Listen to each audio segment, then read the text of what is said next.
Okay, the best path to financial freedom. Now we're going to get into this one, but before we do, if you find my content valuable, go ahead and hit that like button, subscribe to the channel, and hit that notification bell. Now, my channel, if you don't know me, my name is Tim. It's all about giving you good financial information without soliciting to you. You don't need your wallet when you listen to this information. Just good information, because I think about when I was broke and bankrupt. I didn't need anybody reaching into my pocket. I just needed good information. So that is what my mission is for this channel. All right, the best path to financial freedom. Well, when I think about financial freedom or getting there, what you really need is a roadmap. I remember when I was in Boy Scouts, we used to take these hikes and we would go down trails, and there were trail markers that helped let us know that we were going the right way or that we were on the right path. And often these trail markers were just paint on a tree, like yellow paint, maybe 2 marks on a tree that helped us know, yes, we're going down the right path, or we're going down the hiking path correctly, and we're headed in the right direction. Then once we get to one marker, like let's say it's a 10-mile hike, maybe the first marker is at mile 1, and so we see that we made it to the first marker, and then you go on to the second one, and so on. And so what your personal finances are like is you kind of want to know what those trail markers are so that you stay on the path and have a good or a good map rather, to get to financial freedom. Okay, so I'm going to talk to you about a path to financial freedom, and specifically the path that I took to financial freedom. I'm also, towards the end of this video, going to recommend 2 books, so stick around for that, because they're great books that have a complete trail or a complete path to financial freedom and steps that you can go through to reach financial freedom. So stick around for that. But I will mention about any path, my path, the path in these books, or whatever resources that you look at to get your path to financial freedom. It's not that you follow whatever the path is step by step, or that you kind of let go of your own thinking. You want to engage your critical thinking in the process and come up with a system that works very, very well for you. Now understand that once folks have done things and they've done the research and that sort of thing, there is kind of a consensus. So you want to follow the consensus. You don't want to reinvent the wheel. But at the same time, you also want to make it very, very specific to your situation and what will be optimal for you. Okay, let's get into this one. If you saw the thumbnail, I kind of mentioned 4 things, 1, 2, 3, 4, that you consider as you're going through your financial path or your path to financial freedom. And I mentioned, first, having emergency savings. And then 2, I threw in there taking advantage of the company match if you have something like a 401k. And then 3, paying off debt.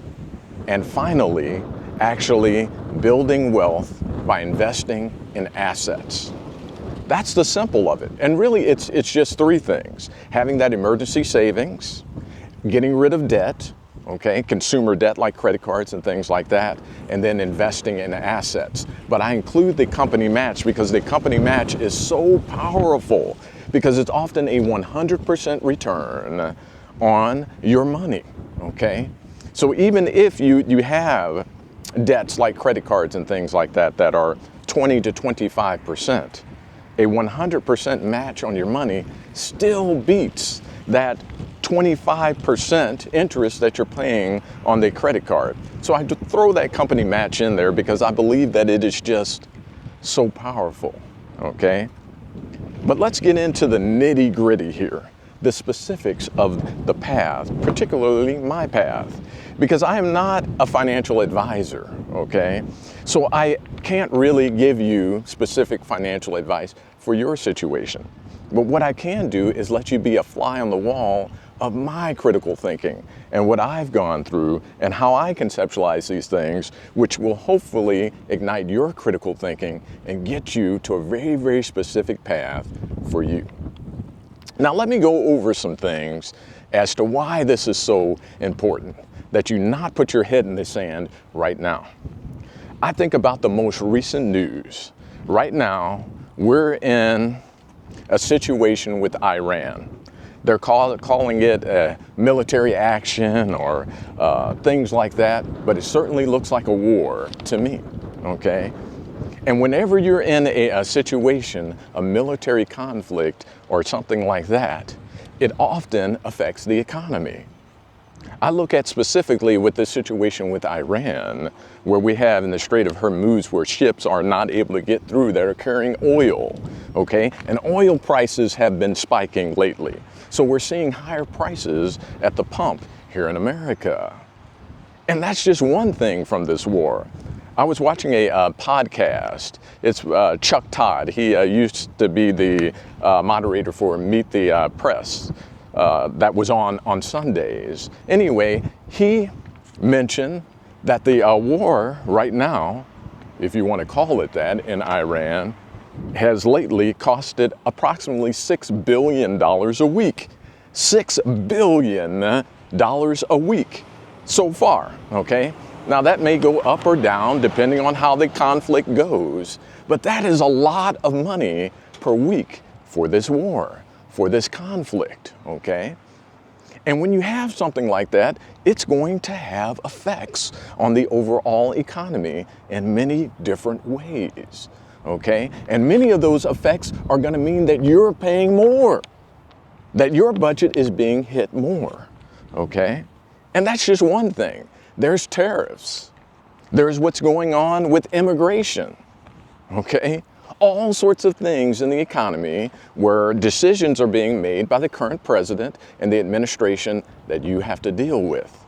Whether you're for those things or against those things. Right now, there is an impact to you, whether you agree with it or disagree with it.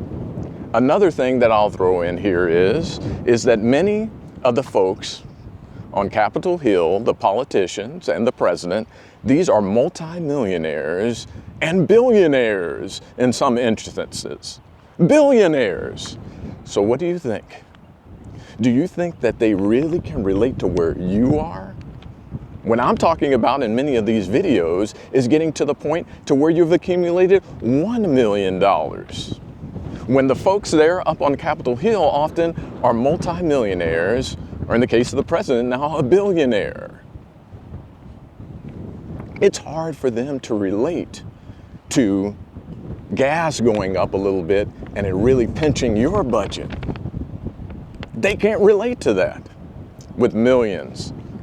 And in the case of the president, $1 billion of their net worth. And so I really encourage folks, no matter whether you're for what's going on with the administration or against it, look at where you're at and what you're struggling with and make sure that you're engaging your critical thinking to get yourself ready for what's coming, okay? Whatever your politics is, doesn't matter. You're gonna have to deal with the decisions that this administration is currently making. And if you're kind of an ostrich with your head in the sand, it's going to hit you and you're not going to be ready for it. So I'll get off of that soapbox and go right into that's the reasons why you need to be ready. But what do you do? What are your steps? Well, I'll go through the steps that I went through personally as far as my finances are concerned. First thing I did was looked at what do I have coming in and what am I spending? What's going out? Have an accounting of your finances. Monitor and manage your money. That's number one. Put together that dreaded word, that budget. Get control of your money. I'm going to assume that you've done that before you go on to actually getting that emergency fund. I recommend at least $2,000 in an emergency fund so that you're ready for small emergencies. I also throw in there as the next step to go ahead and take care of taking advantage of a company match if you have that at work. That's often a 100% return on your money. That's what I did, up to the company match. After that, the next step is to look into getting rid of all of the consumer debt. Credit cards.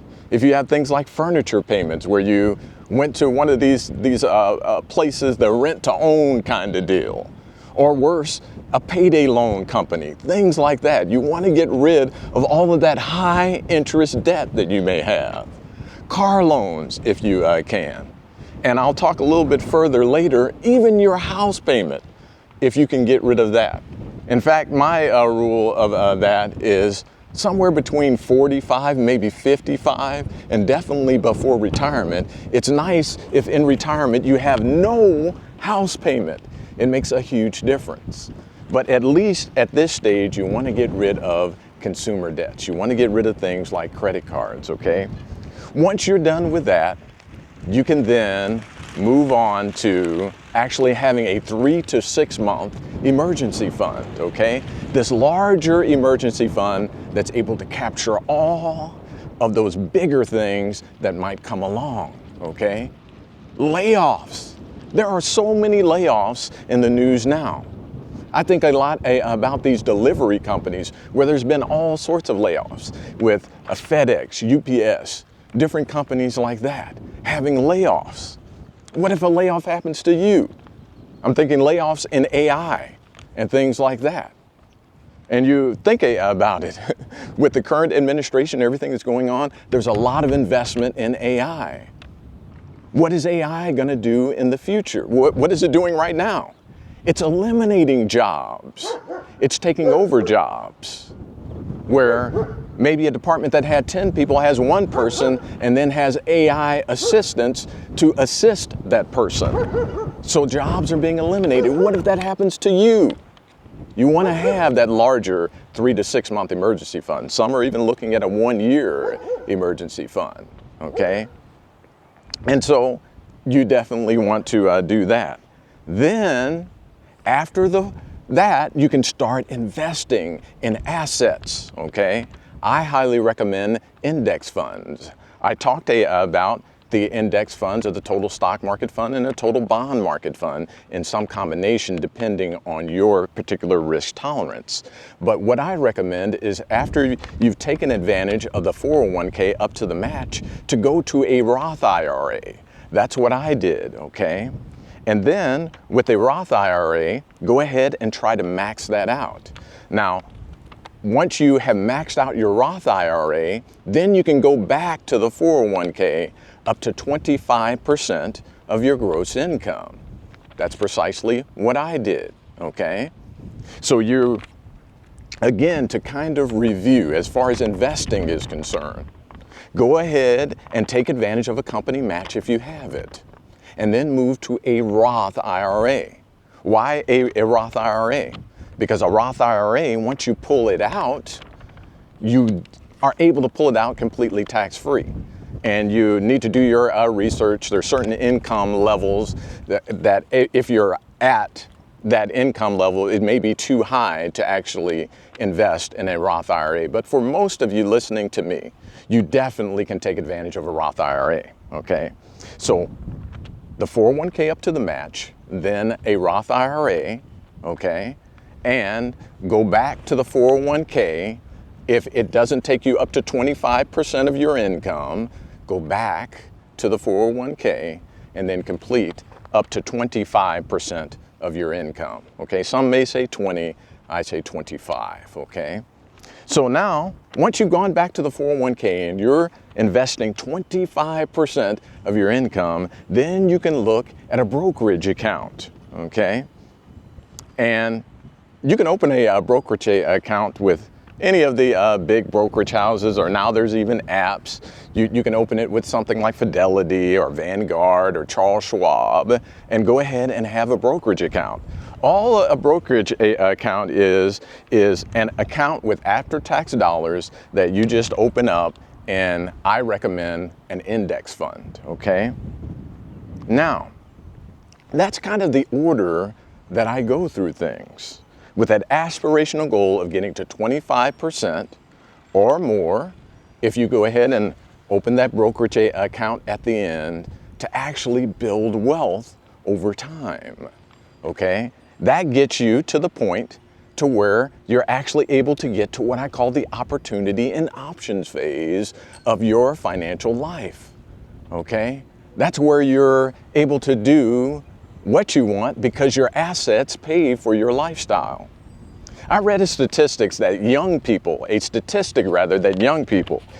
statistic that 27.5% of young people, I got this from the Money Guy on YouTube, that 27.5% of young Americans do not expect to ever retire.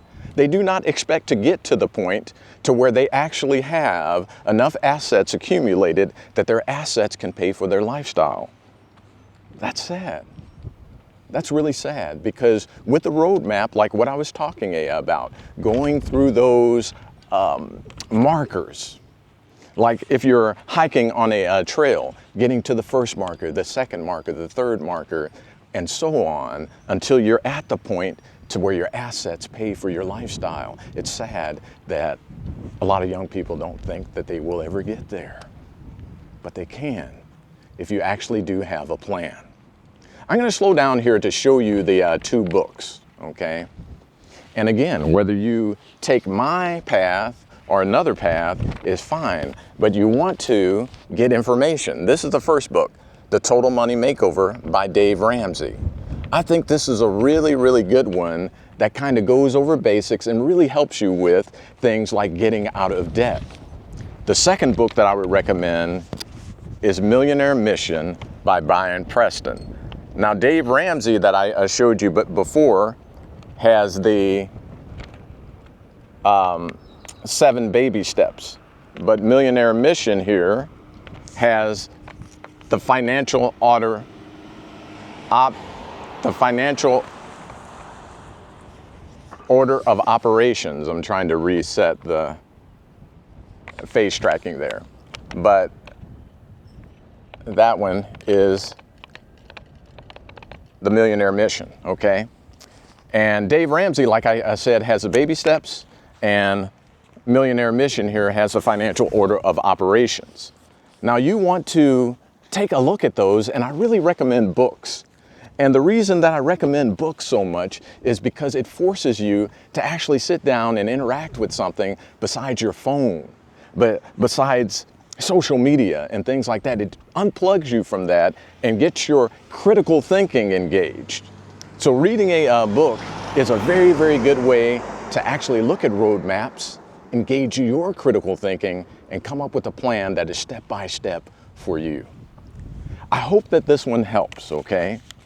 Definitely take a look at setting your hiking trail and your markers so that you get through to financial freedom. Once again, if you find my content valuable, go ahead and hit the like button, subscribe to the channel, and hit that notification bell. Again, this channel will always come to you with information without solicitation. Thanks again for listening.